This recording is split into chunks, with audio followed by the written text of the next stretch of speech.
You know about University of Phoenix, right, Lewis? Yes. We all know about University of Phoenix, the largest for-profit university in the U.S. I've talked quite a bit over the years about for-profit universities. They are actually being put on probation by their accrediting agency, meaning they stand to potentially lose accreditation.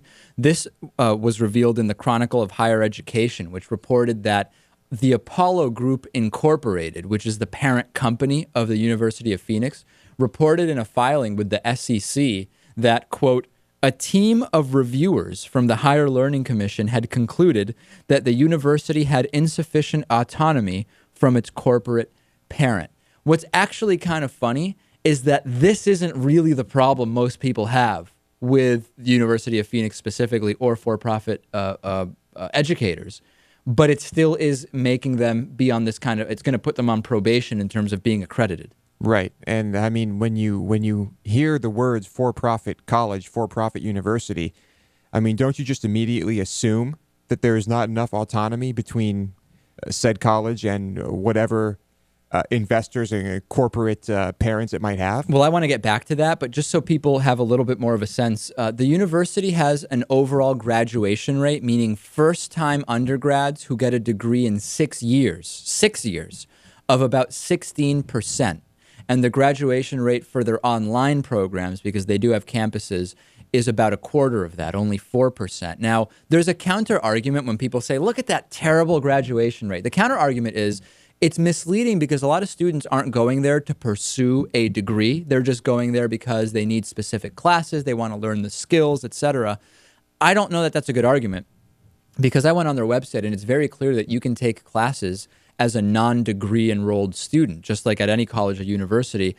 And I believe, don't quote me on this part, I believe it's actually less expensive. So why people who aren't looking to get a degree would enroll in a degree program in the first place, I don't really know. Yeah. But here's what I wanted to get back to, Lewis.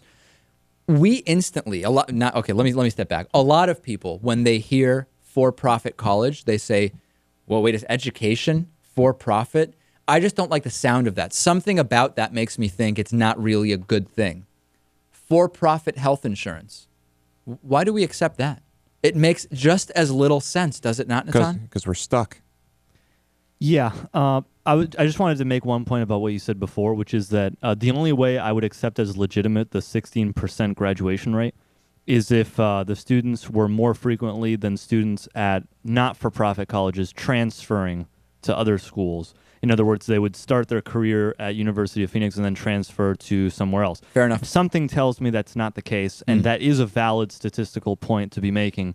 And I agree with you that there are a number of other things that are wrong with these schools apart from that. We need to be as repulsed by the idea of for-profit healthcare as we are by the idea of for-profit colleges. Unless you're not repulsed by either and you just love it and you're for freedom and liberty and you're a sovereign citizen and all that stuff, then I guess you have a different view.